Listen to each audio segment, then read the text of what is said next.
Harry Potter اور پارس پتھر کا راز 15واں باب تاریک جنگل کا سفر۔ اس سے برا اور کچھ ہو ہی نہیں سکتا تھا۔ فلچ انہیں پہلی منزل پر پروفیسر میکگونگل کے مطالعے والے کمرے میں لے آیا، جہاں وہ ایک طرف بیٹھ گئے اور ایک دوسرے کو کچھ بولے بنا انتظار کرنے لگے۔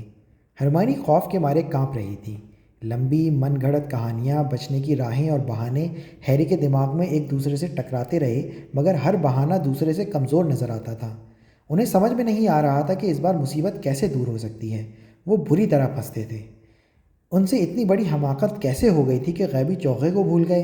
پروفیسر میکگونگل بستر سے باہر جانے اور اندھیری رات میں اسکول میں گھومنے کے بارے میں کوئی بہانہ برداشت نہیں کریں گی۔ سب سے اونچے مینار پر جانے کی بات تو چھوڑ ہی دیں، جہاں جانا ہمیشہ منع تھا۔ اگر اس میں ننھے ڈریگن ناربرٹ اور غیبی چوغے کا سلسلہ بھی جوڑ دیں تو پھر یقیناً اگلی صبح انہیں اپنے اپنے صندوق اٹھا کر واپس گھر ہی جانا پڑے گا۔ کیا ہیری کو ایسا لگ رہا تھا کہ اس سے برا کچھ ہو ہی نہیں سکتا تھا؟ وہ غلط تھا۔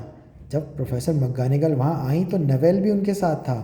جیسے ہی نیویل کی نگاہیں ان دونوں پر پڑیں تو وہ لاشعوری انداز میں ان کی طرف بڑھا اور بولتا چلا گیا، ہیری، میں تمہیں خبردار کرنے کے لیے راہداریوں میں تلاش کر رہا تھا۔ دراصل میں نے ملفوائے کو یہ کہتے سنا تھا کہ وہ تمہیں پکڑوانے والا ہے۔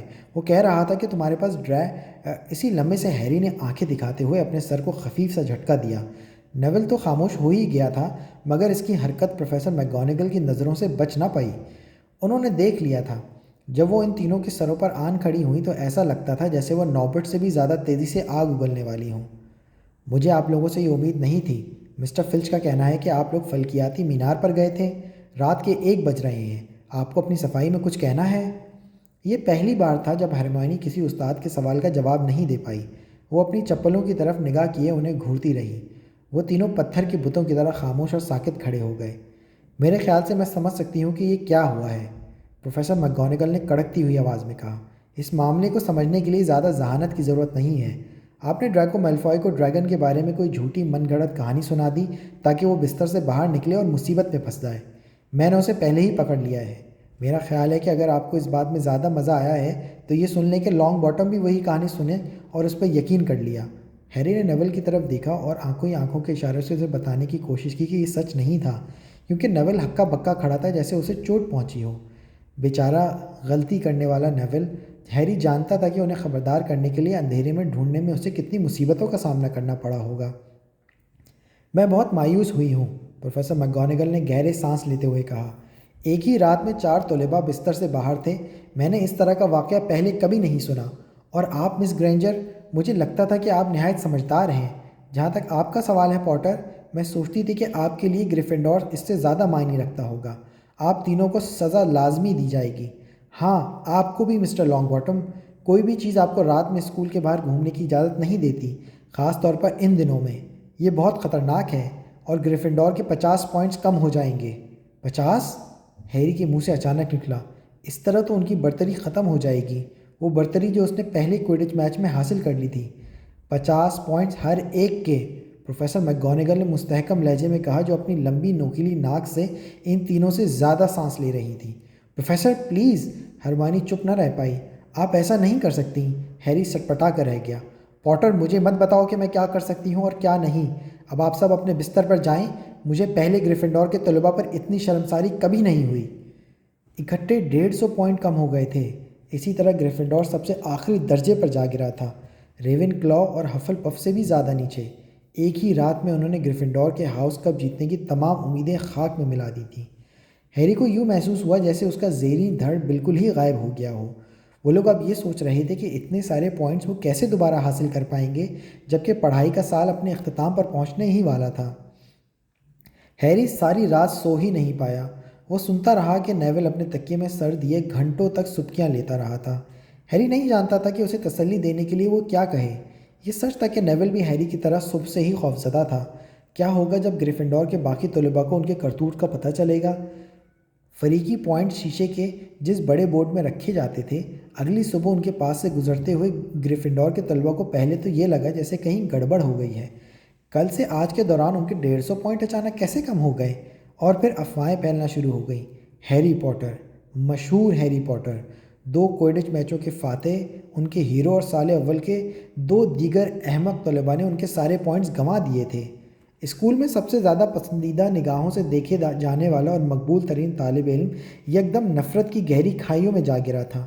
اسکول کے لوگ اس سے نفرت کرنے لگے اور موقع پا کر اسے کچکوکے لگانے سے بھی گریز نہیں کرتے۔ یہاں تک کہ ریون کلا اور ہفل پف کے طلباء و طالبات بھی اس کے خلاف ہو گئے، کیونکہ سبھی یہ چاہتے تھے کہ سلیدرن ہاؤس کپ نہ جیت پائے۔ ہیری جہاں بھی جاتا لوگ اس کی طرف انگلیاں اٹھا کر نہ صرف اشارے کرتے اور اسے ہتک کرنے میں اپنی آواز کو دھیما کرنا بھی گوارا نہیں کرتے تھے۔ دوسری طرف سلیدرن کے طلباء اس کے پاس سے گزرتے ہوئے تالیاں اور سیٹیاں بجاتے تھے۔ علاوہ ازیں کئی ایک تو خوش ہو کر اسے مخاطب کرتے تھے، ہیری پوٹر تمہارا بےحد شکریہ، تم نے ہمیں برتری دلا دی۔ صرف رون ہی ایک ایسا فرد تھا جس نے ہیری کا بھرپور ساتھ دیا تھا۔ سب اس بات کو کچھ ہی ہفتوں میں فراموش کر دیں گے۔ فریڈ اور جارج نے بھی بہت سارے پوائنٹس گنوائے ہیں اور لوگ پھر بھی انہیں پسند کرتے ہیں، رون نے اسے تسلی دی۔ لیکن انہوں نے ایک ہی جھٹکے میں 150 پوائنٹس کبھی نہیں گنوائے ہوں گے، ہے نا؟ ہیری نے غمگین لہجے میں کہا۔ ہاں یہ بات تو ہے، رون نے اعتراف کرتے ہوئے کہا۔ نقصان کی تلافی کرنے کے لیے اب بہت دیر ہو چکی تھی، لیکن ہیری نے قسم کھائی تھی کہ وہ آگے سے ان چیزوں میں کبھی ٹانگ نہیں اڑائے گا جن سے اس کا کوئی لینا دینا نہ ہو۔ اب ادھر ادھر چھپ کر جاسوسی کا سلسلہ ہمیشہ کے لیے بند۔ اسے خود پر اتنی شرمندگی محسوس ہو رہی تھی کہ وہ اولیور ووڈ کے پاس گیا اور اس سے کہا کہ وہ کوئڈش ٹیم میں سے الگ ہونا چاہتا ہے۔ علیحدگی اور کوئڈش ٹیم سے؟ ووڈ گرجتے ہوئے غرایا۔ اس سے کیا فائدہ ہوگا؟ اگر ہم کوئڈش میچ میں ہی نہیں جائیں گے تو ان کے پوائنٹس دوبارہ کیسے جیت پائیں گے؟ بات صرف یہیں تک نہیں رہی، کوئڈش کے کھیل کا لطف بھی غارت ہو کر رہ گیا۔ مشقوں کے درمیان گریفنڈور کے باقی تمام کھلاڑی ہیری سے کلام کرنا پسند نہیں کرتے، اور اگر انہیں ہیری سے کوئی معاملہ درپیش ہوتا تو وہ اسے متلاشی کہہ کر مخاطب کرتے۔ ان کے چہروں سے صاف جھلکتا تھا کہ وہ بحالت مجبوری اس سے بات کر رہے ہیں۔ ہرمائنی اور نیول بھی ہیری کی طرح تان و تشنا کے نشتر سہنے پر مجبور تھے، مگر ان کی حالت ہیری کی طرح زیادہ بری نہیں تھی، کیونکہ وہ اتنے مقبول اور پسندیدہ نہیں رہے تھے، مگر ان کے ساتھ بھی کوئی بات نہیں کرتا تھا۔ ہرمائنی نے بھی لوگوں کا دھیان اپنی طرح مبذول کرنا ختم کر دیا تھا اور وہ سر نیچا کیے اطمینان سے اپنا کام کرتی رہتی تھی۔ ہیری لگ بھگ خوش تھا کہ اب امتحانات زیادہ دور نہیں ہیں۔ اسے جو ڈھیر ساری دہرائی کرنا تھی، اس فکر کے باعث کہ اس کی توجہ ڈریگن والے حادثے سے ہٹ گئی۔ وہ رون اور ہرمائنی اکٹھے ہی رہتے تھے، رات گئے تک پڑھتے تھے اور پیچیدہ جادوئی مرکبات کے نسخہ جات یاد کرنے کی کوشش کرتے تھے۔ جادوئی کلمات اور تبدیلی حیت کے عوامل کو ازبر کرنے میں جٹے رہتے تھے۔ جادوئی انکشافات اور گوبلن کی بغاوت کے تاریخ کو خوب رٹا لگاتے تھے۔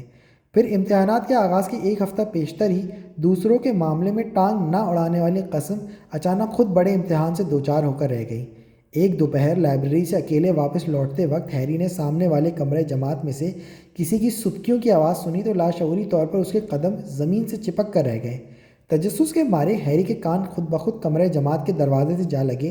سبکیاں بھرتے ہوئے اس نے پروفیسر کوئرل کی دھیمی آواز سنی، نہیں نہیں، دوبارہ نہیں، برائے کرم۔ ایسا لگا جیسے کوئی اسے دھمکی دے رہا ہو۔ ہیری نے اپنے کان دروازے کے مزید قریب لگائے۔ ٹھیک ہے، میں کروں گا، اس نے کوئرل کو کراتے ہوئے سنا۔ قدموں کی چاپ سن کر ہیری فوراً دروازے سے دور ہو گیا۔ اگلے ہی لمحے ایک جھٹکے سے جماعت کا کمرے کا دروازہ کھلا اور کوئرل اپنی پگڑی سیدھا کرتے ہوئے باہر نکلا۔ اس کا چہرہ زرد ہو رہا تھا اور ایسا لگا جیسے وہ قریباً رونے ہی والا ہو۔ وہ اتنا حواس باختہ تھا کہ اس نے ہیری کو قریب کھڑے دیکھنے کی زحمت تک نہیں کی، اور وہ اپنے تفرقات میں گم تیز قدموں سے چلتا ہوا نظروں سے اوجھل ہو گیا۔ ہیری خاموشی سے وہیں کھڑا رہا۔ اسے یقین تھا کہ کوئرل نے اسے بالکل نہیں دیکھا تھا۔ وہ خاموشی سے اتنی دیر تک وہیں ٹھہرا رہا جب تک کوئرل کے قدموں کی چاپ سنائی دینا بالکل بند نہیں ہو گئی۔ اس کے بعد اس نے ڈرتے ڈرتے کمرے جماعت میں جھانکا۔ وہ بالکل خالی تھا، مگر دوسری طرف کا دروازہ تھوڑا کھلا ہوا دکھائی دیا۔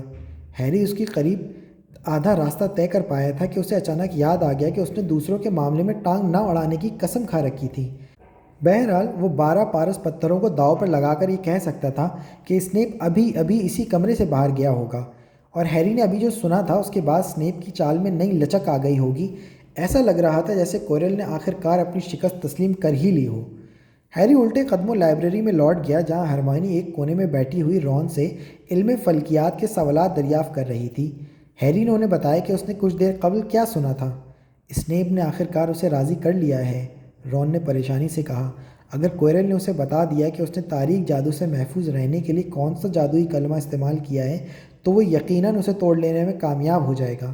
فکر مت کرو، اب بھی فلفی وہاں موجود ہیں، ہرمائنی نے تسلی دیتے ہوئے کہا۔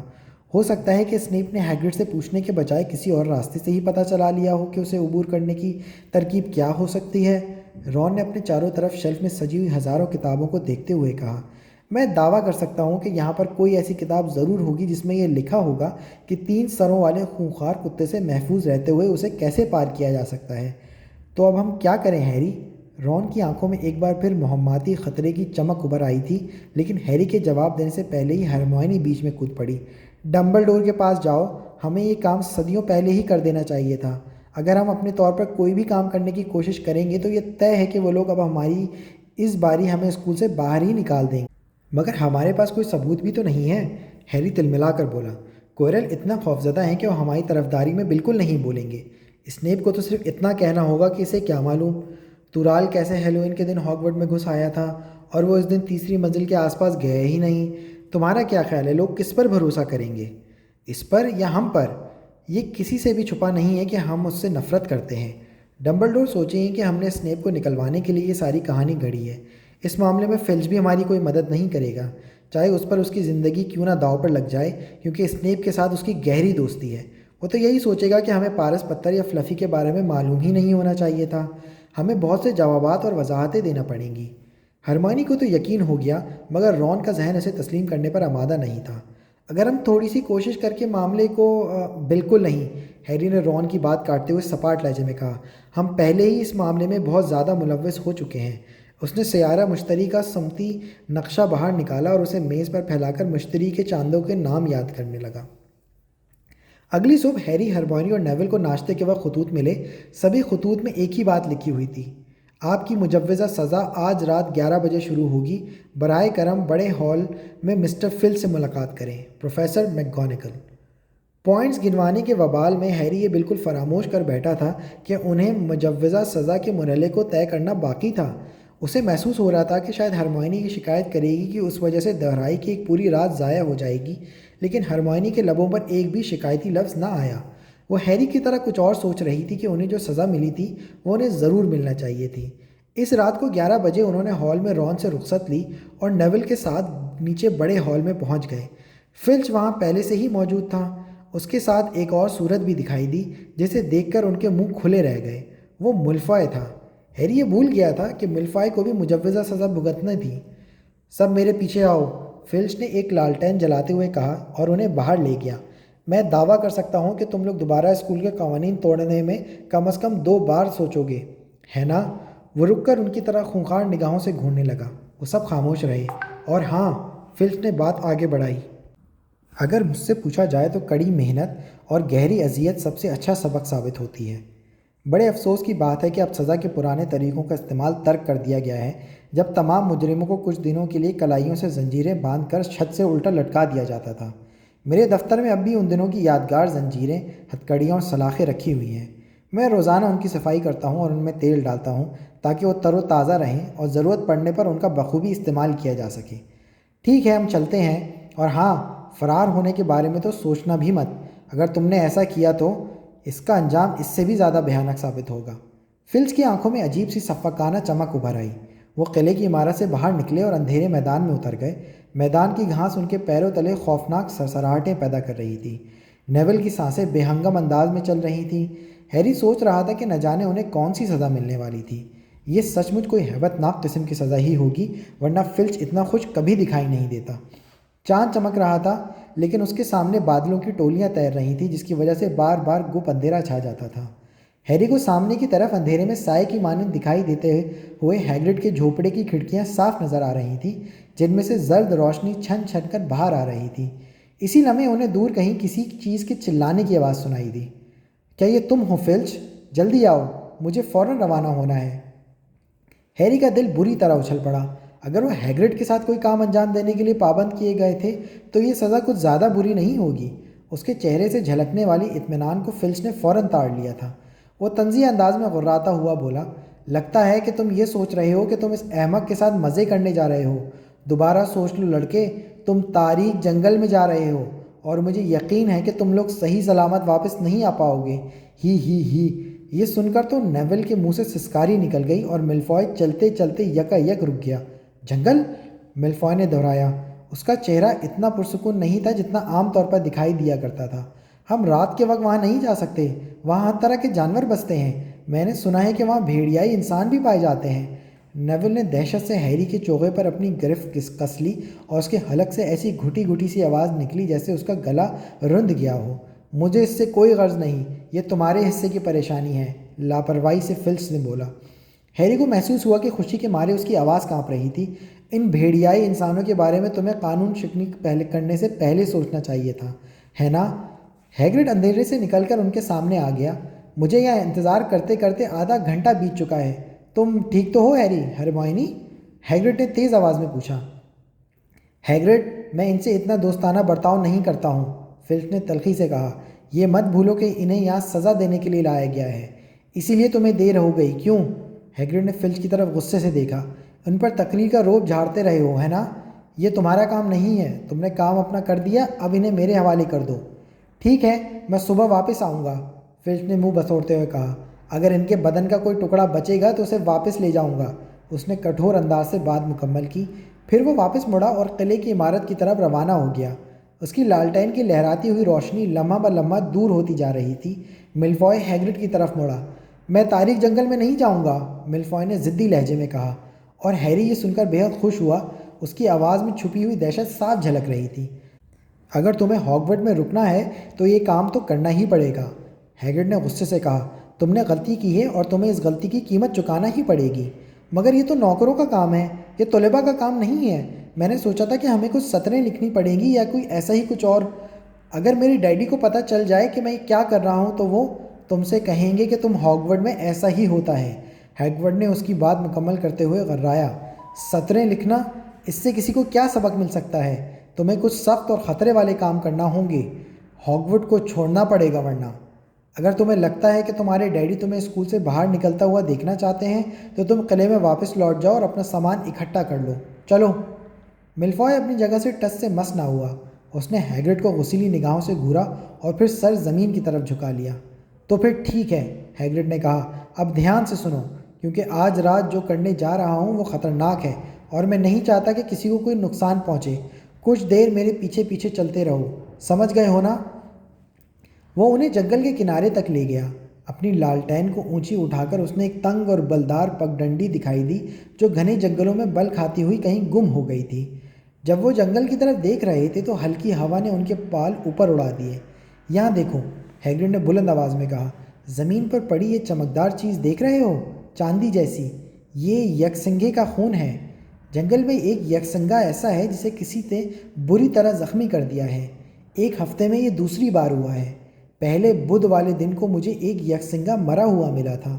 ہم لوگوں کو جنگل میں جا کر اس زخمی یکسنگھے کو تلاش کرنا ہے، شاید ہم اسے اس کی اذیت سے خلاصی دلا سکیں۔ اور کیا ہوگا اگر یکسنگھے کو جس نے زخمی کیا ہے وہ ہمیں پہلے تلاش کرنے میں کامیاب ہو جائے؟ ملفوائے نے سہمی ہوئی آواز میں کہا۔ وہ اپنے خوف کو اپنی آواز سے دور رکھنے کی ناکام کوشش کر رہا تھا۔ اگر تم میرے یا فینگ کے ساتھ رہو گے تو جنگل میں رہنے والی کوئی بھی چیز تمہیں نقصان نہیں پہنچائے گی، ہیگرڈ نے سر ہلا کر بتایا، اور پگڈنڈی پر رہنا ہی ٹھیک ہے۔ اب ہم دو ٹولیوں میں تقسیم ہو جاتے ہیں اور الگ الگ سمتوں میں اس خون کی لکیر کا تعاقب کرتے ہیں۔ ہر طرف خون پھیلا ہوا ہے، کم از کم پچھلی رات سے یہ یکسنگھا ادھر ادھر بھٹک رہا ہوگا۔ میں فینگ کے ساتھ جاؤں گا، ملفوائے فینگ کے لنبے دانت دیکھ کر جلدی سے بولا۔ ٹھیک ہے، مگر میں تمہیں آگاہ کر دینا چاہتا ہوں کہ یہ کافی ڈرپوک ہے، ہیگرڈ نے بتایا۔ تو میں، ہرمائنی اور ہیری ایک سمت میں جائیں گے، ڈریگو، نیویل اور فینگ دوسری سمت میں۔ اور سنو، اگر کسی کو یکسنگھا مل جائے تو سب چنگاریاں نکالے گا، سمجھ گئے؟ اپنی چھڑیاں اٹھا لو اور اس کی ابھی مشق کرو، اس طرح۔ اور اگر کوئی مصیبت میں پھنس جائے تو وہ سرخ چنگاریاں نکالے گا اور ہم لوگ تمہیں ڈھونڈ لیں گے، اس لیے محتاط اور ہوشیار رہنا۔ اب سب لوگ چل پڑیں۔ جنگل سیاہ اور ساکت تھا۔ تھوڑی دور جا کر وہ پگڈنڈی کی اس حصے تک پہنچ گئے جہاں سے دو راستے نکلتے تھے۔ ہیری، ہرمائنی اور ہیگرڈ بائیں سمت کی طرف چل پڑے اور ملفوائے، نیویل اور فینگ دائیں سمت والے راستے پر نکل گئے۔ ہیری نے دیکھا کہ ہیگرڈ بہت پریشان دکھائی دے رہا تھا۔ کیا کوئی بھیڑیائی انسان یکسنگھوں کو قتل کر سکتا ہے؟ بھیڑیائی انسان اتنے پھرتیلے نہیں ہوتے، ہیگرڈ نے جواب دیا۔ یکسنگھوں کو پکڑنا آسان نہیں ہے کیونکہ وہ نہایت طاقتور جادوئی جانور ہوتے ہیں۔ میں نے اس سے پہلے یک سنگھوں کے زخمی ہونے کے بارے میں کبھی نہیں سنا۔ وہ لوگ پھپھوندی دار درختوں کے ایک جھنڈ کے قریب سے گزرے۔ ہیری کو بہتے ہوئے پانی کی آواز سنائی دے رہی تھی۔ کہیں آس پاس ہی کوئی چشمہ بہہ رہا تھا۔ بلدار پگڈنڈی پر ادھر ادھر زخمی یک سنگھے کے خون کے دھبے پھیلے دکھائی دے رہے تھے۔ تم ٹھیک تو ہو ہرمائنی؟ ہیگرڈ نے متفکر لہجے میں پوچھا۔ فکر مت کرو، اگر وہ اتنی بری طرح سے زخمی ہے تو وہ زیادہ دور تک نہیں جا سکتا، اور پھر ہم اسے جلدی سے اس درخت کے پیچھے چھپ جاؤ۔ ہیگرڈ نے ہیری اور ہرمائنی کو پکڑا اور انہیں پگڈنڈی سے ہٹا کر بلوت کے ایک اونچے درخت کے عقب میں چھپا دیا۔ اس نے ایک تیر نکال کر اپنی کمان میں لگایا اور کمان کو سیدھا اٹھا کر بالکل تیار دکھائی دیا۔ وہ تینوں درخت کے پیچھے دب کے بیٹھے رہے۔ ایسا لگا جیسے کوئی نزدیک ہی گرے ہوئے سوکھے پتوں کے اوپر سے پھسلتا ہوا چلا جا رہا ہو۔ ایسی آواز آ رہی تھی جیسے کوئی لمبا چوغا زمین پر گھسٹ رہا ہو۔ ہیگرڈ اندھیری پگڈنڈی پر نگاہیں جمائے ہوئے تھا، لیکن کچھ دیر بعد آواز دھیمی ہوتی چلی گئی۔ قدموں کی چاپ معدوم ہو کر مٹ گئی۔ میں جانتا تھا یہاں پر کوئی موجود ہے جسے یہاں پر نہیں ہونا چاہیے، ہیگرڈ بولا۔ کیا کوئی بھیڑیائی انسان؟ ہیری نے تجسس بھرے لہجے میں پوچھا۔ نہ تو وہ بھیڑیائی انسان تھا اور نہ ہی کوئی یک سنگھا، ہیگرڈ نے مری مری آواز میں کہا۔ ٹھیک ہے، میرے پیچھے آؤ، مگر ذرا سنبھل کر۔ وہ لوگ اور زیادہ دھیمی چال چلنے لگے۔ ہلکی سی ہلکی آواز سننے کے لیے بھی ان کے کان متحرک تھے۔ اچانک سامنے والی خالی جگہ پر کوئی چیز حرکت کرتی ہوئی محسوس ہوئی۔ وہ تینوں ٹھٹک کر رک گئے۔ کون ہے؟ سامنے آؤ، میرے پاس ہتھیار ہے، ہیگرڈ سختی سے غرایا، اور خالی جگہ سے کوئی سامنے آ گیا۔ کیا وہ آدمی تھا یا پھر گھوڑا؟ کمر تک تو وہ آدمی ہی تھا جس کے سرخ بال اور داڑھی تھی، لیکن اس کا چمکدار زیریں دھڑ بالکل گھوڑے کا ہی تھا، سرخ بھورے رنگ کا دھڑ، چار ٹانگیں، نوکیلے اور سخت کھر، اور پیچھے سرخ بالوں والی لمبی دم تھی۔ اسے دیکھ کر ہیری اور ہرمائنی کا منہ لٹک گیا، شاید انہیں یک سنگھے کی امید تھی۔ اوہ اچھا، یہ تم ہو رونن، کیسے ہو؟ ہیگرڈ کا جسم ڈھیلا پڑ گیا۔ وہ اطمینان کا سانس لیتا ہوا اسے مخاطب ہوا۔ وہ آگے بڑھا اور اس نے اس عجیب شخص سے ہاتھ ملایا۔ شب بخیر ہیگرڈ، کیا تم مجھ پر تیر چلانے والے تھے؟ رونن نے پوچھا۔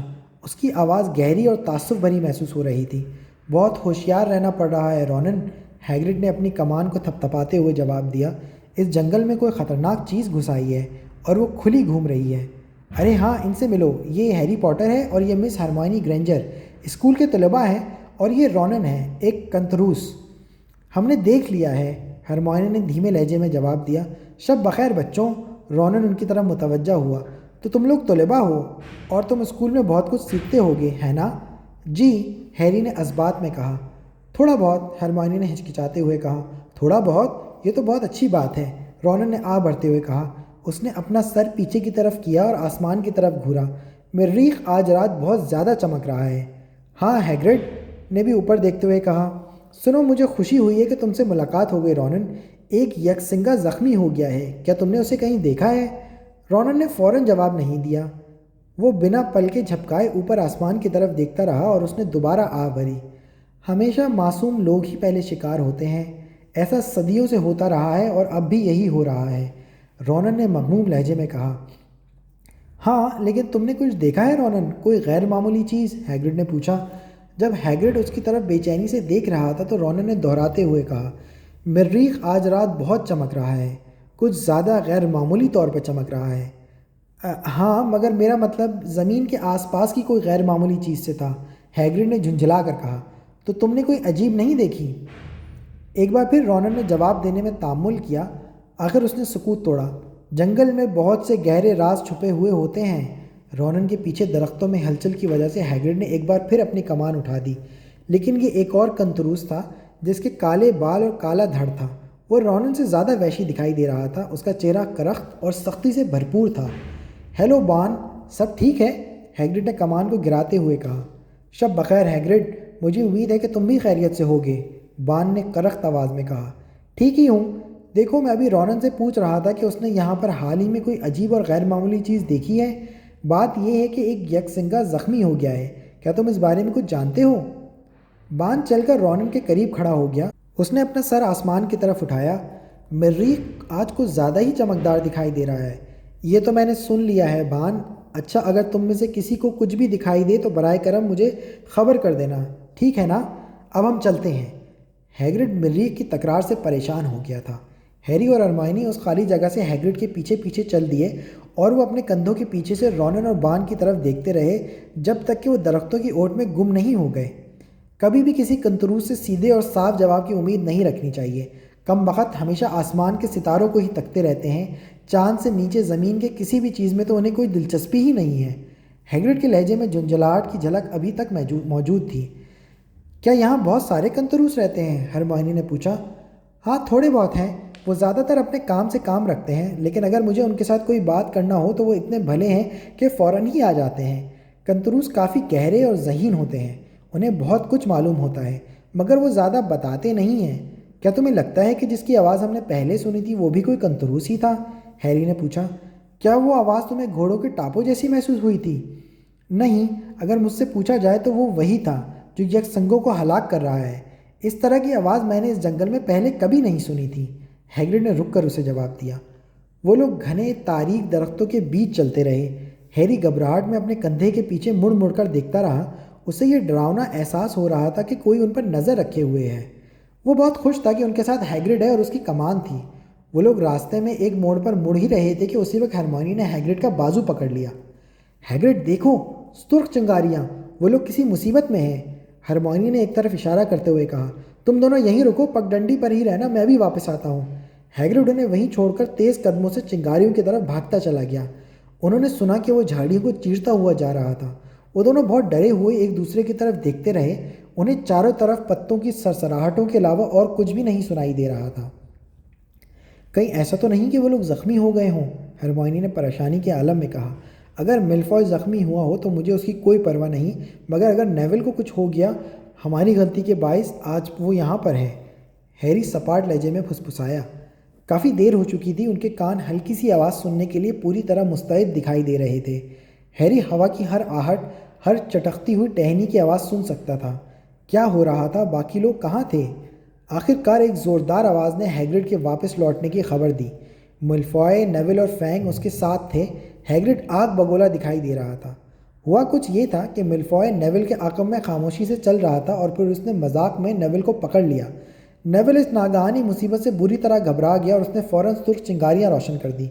اب لوگوں کی قسمت اچھی ہوگی اگر تم اس اچھل کود کے باوجود کوئی سراغ لگانے میں کامیاب ہو جاؤ۔ ٹھیک ہے، ہم اب اپنی ٹولی میں تبدیلی کر لیتے ہیں۔ نیول، تم میرے اور ہرمائنی کے ساتھ رہو گے، اور ہیری، تم فینگ اور اس بے وقوف کے ساتھ جاؤ گے۔ اس کا مجھے افسوس ہے۔ ہیگرڈ نے ہیری سے دبی ہوئی آواز میں کہا۔ جہاں تک میرا خیال ہے تمہیں ڈرانے کے لیے اسے زیادہ محنت کرنا ہوگی اور مجھے یہ کام کرنا ہی ہے۔ اسی طرح ہیری میلفوائے اور فینگ کے ساتھ گھنے جنگل میں چل دیا۔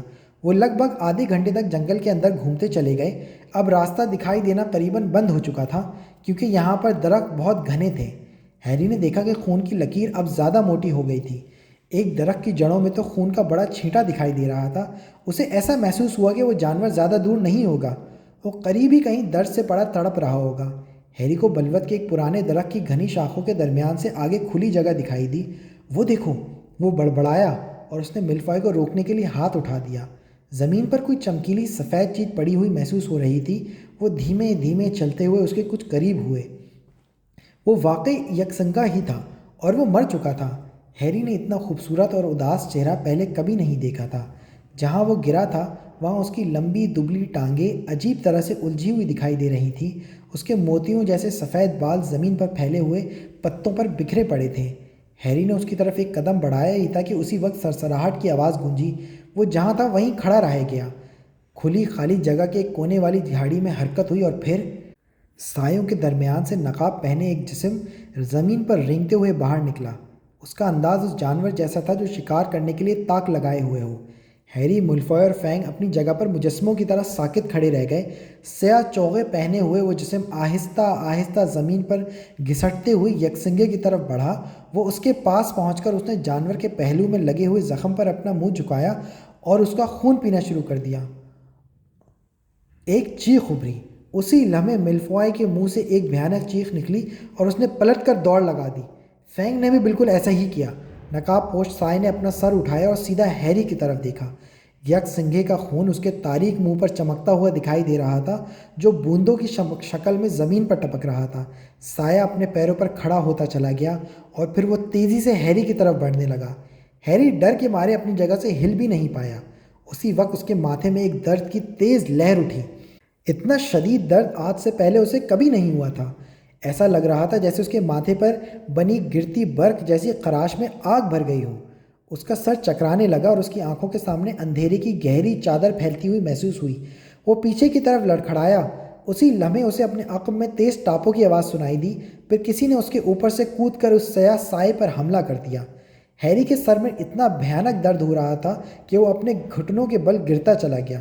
اس کے حواس بحال ہونے میں 1-2 منٹ لگے۔ جب اس نے اوپر سر اٹھا کر دیکھا تو وہ سایہ جا چکا تھا اور ایک قنطروس اس کے قریب کھڑا تھا۔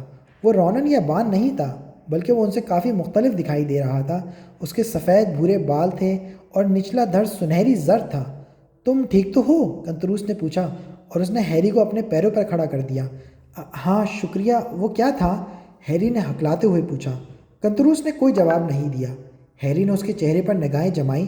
اس کی آنکھیں حیرت انگیز طور پر نیلی تھیں، بالکل نیلم کی طرح۔ اس نے ہیری کی طرف غور سے دیکھا اور اس کی نگاہیں اس نشان پر ٹھہر گئیں جو ہیری کے ماتھے پر سرخ خون کی طرح چمک رہا تھا۔ یوں لگتا تھا جیسے وہ پھر سے تازہ ہو گیا ہو اور اس میں خون بہہ نکلا ہو۔ تم یقیناً پوٹر ہوگے لڑکے، وہ تعجب بھری آواز میں بولا۔ بہتر ہوگا کہ تم ہیگرڈ کے پاس واپس لوٹ جاؤ۔ جنگل اس وقت بالکل محفوظ نہیں ہے، خاص طور پر تمہارے لیے۔ کیا تم سواری کر سکتے ہو؟ اس طرح تم جلدی پہنچ جاؤ گے۔ ہیری کے دماغ میں کئی سوالات سر اٹھا رہے تھے۔ میرا نام فائرنزے ہے، قنطروس نے اپنے اگلے پیروں کو زمین پر جھکاتے ہوئے کہا تاکہ ہیری اس کی پیٹھ پر چڑھ سکے۔ اچانک کھلی جگہ کے اطراف سے تیز ٹاپوں کی آواز سنائی دی۔ اگلے ہی لمحے رونن اور بان قنطروس وہاں پہنچ گئے۔ وہ دونوں بری طرح ہانپ رہے تھے اور ان کے جسم پسینے سے شرابور ہو رہے تھے۔ فائرنزے، بان نے غراتے ہوئے کہا، تم یہ کیا کر رہے ہو؟ تمہارے پیٹھ پر ایک انسان بیٹھا ہوا ہے، تمہیں شرم نہیں آتی؟ کیا تم کوئی عام خچر ہو؟ تمہیں معلوم ہے کہ یہ کون ہے؟ فائرنزے نے اطمینان سے جواب دیا، یہ پوٹر لڑکا ہے۔ جتنی جلدی اس جنگل سے باہر چلا جائے اتنا ہی اس کے لیے اچھا ہوگا۔ تم نے اسے کتنی باتیں بتا دی ہیں؟ بان غصے سے غراتا ہوا بولا۔ یاد رکھو فائرنزے، ہم نے اٹوٹ قسم کھا رکھی ہے کہ ہم خدائی قوانین چکنی کے مرتکب کبھی نہیں ہوں گے۔ کیا ہم نے ستاروں کی چالوں میں یہ نہیں پڑھ لیا کہ آگے کیا ہونے والا ہے؟ رونن نے بے چین ہو کر زمین پر اپنا کھر پٹک دیے۔ مجھے یقین ہے کہ فائرنزے نے سوچا ہوگا کہ وہ صحیح کام کر رہا ہے، رونن نے اپنی اداس آواز میں کہا۔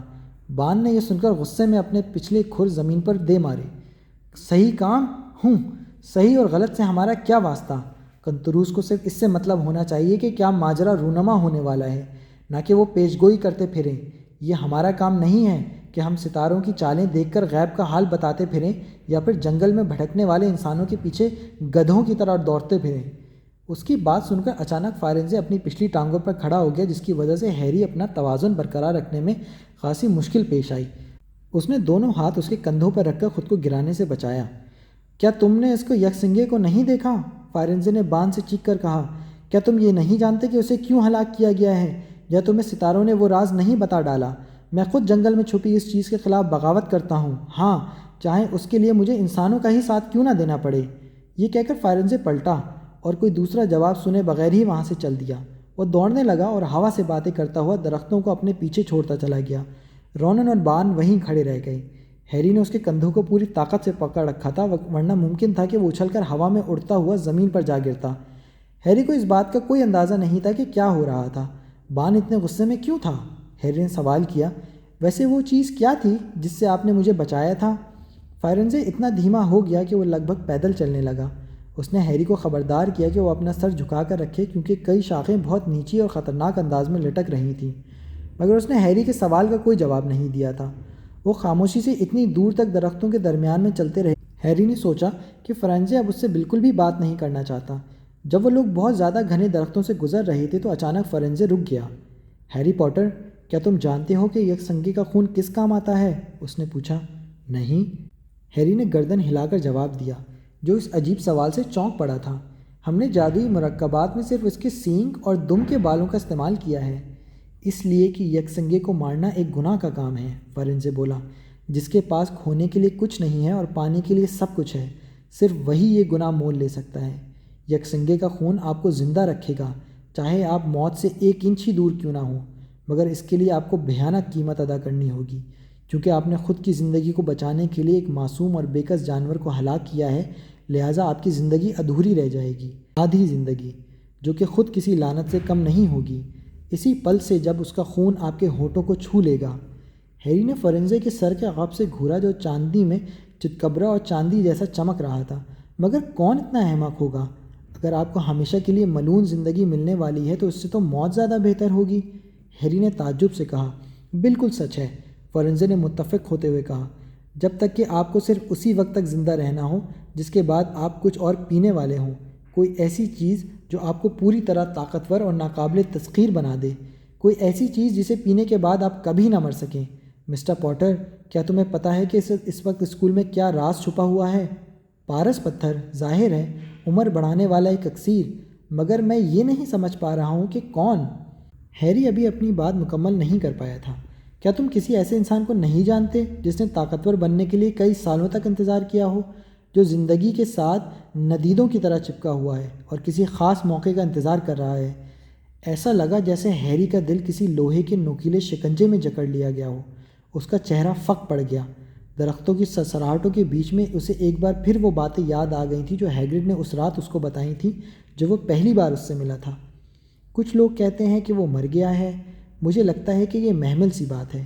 میرا نہیں خیال کہ اس میں اتنی انسانیت باقی تھی کہ وہ مر جاتا۔ کچھ لوگ کہتے ہیں کہ وہ اب بھی کہیں چھپا ہوا ہے اور وہ اپنا وقت بتا رہا ہے، لیکن مجھے اس قیاس آرائی پر بالکل یقین نہیں ہے۔ کیا؟ ہیری دبی ہوئی آواز میں ہکلایا۔ کیا آپ کا مطلب ہے کہ وہ وال؟ مگر اس کی بات منہ میں ہی رہ گئی۔ ایک اور آواز فضا میں گونجی، ہیری، ہیری تم ٹھیک ہو نا؟ ہرمیونی پگ ڈنڈی پر دوڑتی ہوئی اس کی طرف چلی آ رہی تھی۔ اس کے عقب میں ہیگرڈ بھی دکھائی دیا جو بری طرح ہانپتے ہوئے بھاگتا آ رہا تھا۔ میں بالکل ٹھیک ہوں، ہیری نے مڑ کر جواب دیا۔ وہ نہیں جانتا تھا کہ وہ کیا کہہ رہا تھا۔ یکسنگا مر چکا تھا ہیگرڈ، اور وہ اس عقبی کھلی جگہ ہوا پڑا ہوا ہے۔ ہیگرڈ ان کے قریب سے بھاگتا ہوا کھلی جگہ کی طرف نکل گیا۔ ہرمیونی اس کے پاس آ کر رک گئی۔ میں تمہیں یہیں چھوڑ دیتا ہوں، فرنزے نے کہا، اب تم بالکل محفوظ ہو۔ ہیری اچھل کر اس کی پیٹھ سے اتر گیا۔ وہ فرنزے کے سامنے آ گیا۔ خوش رہو ہیری پوٹر، فرنزے نے مسکرا کر کہا۔ ستاروں کی چالیں پڑھنے میں پہلے ہی غلطی ہو چکی ہے، اور ایسا کرنے میں قدروسوں سے بھی غلطیاں ہوئی ہیں۔ مجھے امید ہے کہ یہ بھی ایک ایسا ہی موقع ہوگا۔ وہ مڑا اور کانپتے ہوئے ہیری کو پیچھے چھوڑ کر ٹانپے بھرتا ہوا جنگل کی گہرائیوں میں گم ہو گیا۔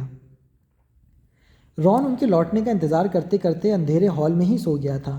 جب ہیری نے اسے جھنجھوڑ کر جگایا تو وہ کوئڈچ کے فاؤل کے بارے میں کچھ چلایا۔ کچھ ہی پل میں اس کی آنکھیں چوڑی ہوتی چلی گئیں جب ہیری اور ہرمیونی نے اسے یہ بتایا کہ تاریک جنگل میں ان کے ساتھ کیا ماجرا پیش آیا تھا۔ ہیری سے بیٹھا نہیں جا رہا تھا۔ وہ آگ کے سامنے ادھر ادھر ٹہل رہا تھا۔ وہ اب بھی خوف سے کانپ رہا تھا۔ اسنیپ تو وولڈیمورٹ کے لیے پتھر چرانا چاہتا ہے، اور وولڈیمورٹ جنگل میں انتظار کر رہا ہے، اور اتنے وقت سے ہم سوچ رہے تھے کہ اسنیپ صرف امیر بننے کے لیے۔ اس کا نام مت لو، رون نے دہشت زدہ ہوتے ہوئے کہا، جیسے اسے یہ لگ رہا ہو کہ وولڈیمورٹ اس کی باتیں سن رہا ہے۔ ہیری نے اس کی بالکل بات نہیں سنی۔ فرنزے نے مجھے بچایا، مگر اسے ایسا نہیں کرنا چاہیے تھا۔ بان آگ بگولے ہو رہا تھا۔ وہ کہہ رہا تھا کہ ستاروں نے جو بتایا تھا اسے ہونے دینے میں کسی کی دخل اندازی کرنے کی ضرورت نہیں تھی۔ ستاروں نے شاید انہیں یہ بتایا دیا تھا کہ وولڈیمورٹ واپس لوٹ رہا ہے۔ بان چاہتا ہے کہ وولڈیمورٹ جب مجھے مار رہا تھا تو فرنزے کو ایسا ہونے دینا چاہیے تھا۔ مجھے لگتا ہے کہ شاید یہ بھی ستاروں کا ہی لکھا ہوا ہے۔ اس کا نام لینا بند کر دو، رون نے جھلاتے ہوئے کہا۔ تو مجھے صرف اس بات کا انتظار کرنا ہے کہ اسنیپ کو پتھر چرا لے؟ ہیری تیزی سے بولتا جا رہا تھا۔ پھر وولڈیمورٹ واپس آ جائے گا اور مجھے ختم کر دے گا۔ مجھے لگتا ہے تب جا کر بان کو خوشی ملے گی۔ ہرمیونی بہت خوفزدہ دکھائی دے رہی تھی، مگر اس سے اسے تسلی دینے والی بات کہی۔ ہیری، سب کہتے ہیں کہ تم جانتے ہو کون صرف ایک آدمی سے ڈرتا ہے، ڈمبلڈور سے۔ اگر ڈمبلڈور آس پاس ہیں تو تم جانتے ہو کون تمہیں چھو بھی نہیں سکتا۔ ویسے بھی کون کہتا ہے کہ کنتروس ہمیشہ صحیح کہتے ہیں؟ مجھے تو یہ پیشن گوئی کرنا جیسا ہی لگتا ہے۔ اور پروفیسر میکگونیگل کہتی ہیں کہ جادو کی ایک بہت ہی مبہم اور غیر تسلی بخش شاخ ہے۔ آسمان میں اجالا ہونے تک ان کی باتیں ختم نہیں ہوئیں۔ وہ تک ہار کر اپنے بستروں پر چلے گئے۔ ان کے گلے دکھ رہے تھے، مگر رات کا یہ حیرت انگیز سلسلہ بھی ختم نہیں ہوا تھا۔ جب ہیری نے اپنی چادر کھولی تو اس کے نیچے طے کیا ہوا اس کا غیبی چوغا رکھا ہوا تھا، اور اس کے ساتھ ایک کاغذ بھی تھا جس پر لکھا تھا، ضرورت وقت کے لیے۔